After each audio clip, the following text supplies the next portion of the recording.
functions as High Commissioner for Refugees. And I've always witnessed your enormous generosity, receiving at the moment more than 6 million Afghan refugees, protecting, assisting them, sharing your meager resources with them. And I've seen your generosity, helping each other, family helping family, community helping community. When I came in 2005 because of the earthquake, when I came in 2010 because of the floods, and when I came later during the dramatic incursion of terrorism around Swat Valley and further when they are close to Islamabad and hundreds of thousands of people were displaced, and I was there with them. And so I know what it means for the Pakistani people, this unprecedented natural disaster. There is no memory of anything similar to what has happened with this impact of climate change on Pakistan. And I want to reassure you that we'll do everything possible to mobilize the international community to support your country and to support all of you in this very dramatic situation in which, beyond the numbers are appalling, but beyond the numbers, I see the families that lost their loved ones. I see the families that lost their houses. I see the families that lost their crops. I see the families that lost their crops, that lost their jobs, and that are living in desperate conditions at the present moment. And I've seen the enormous effort of response from civil servants, the government, from the army, from the NGOs, from the population, in an extraordinary demonstration of solidarity within the borders of Pakistan. But I want to say a few words to the international community.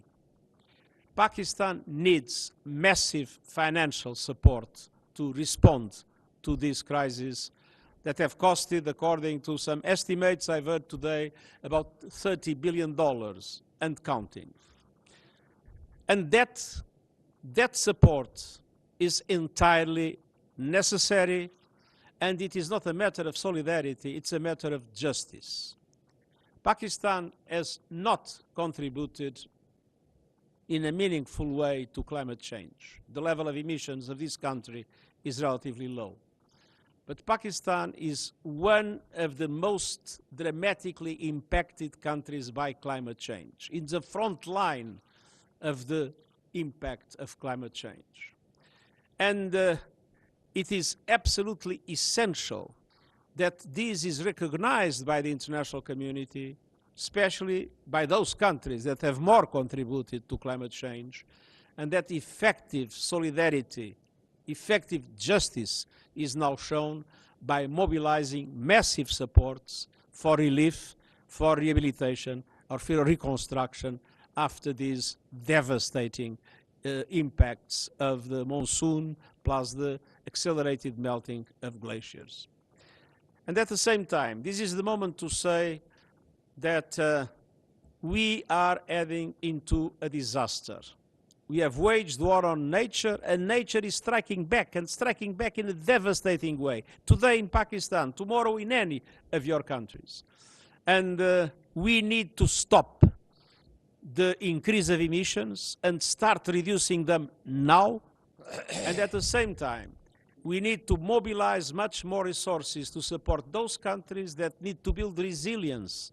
It is what is called adaptation, that need to create the conditions to resist to the impact of these devastating disasters caused by climate change. And at the same time, as a matter of justice, to put seriously on the table in the next Conference of States Party of the Convention, the question of loss and damage. That is something that has been, until now, not discussed seriously in the international community. This is a time to mobilize the efforts of everybody against climate change, and this is a time to mobilize every goodwill in the world to support massively the Pakistani people in this dramatic hour. You have been extremely kind, generous, and passionate. Your help to Pakistan will help helpless people in this country. Thank you. नहीं? अंग्रेजी तो बोली मैंने.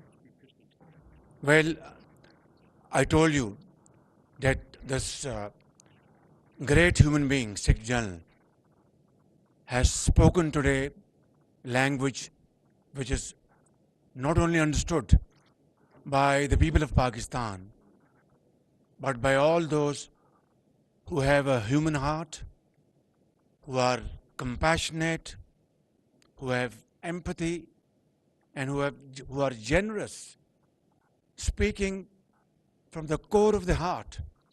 And I am deeply touched by his message today, by his statement today. This is my first meeting with him, but after having met him, it seems that we have been together for many years. Thank you very much, General Secretary.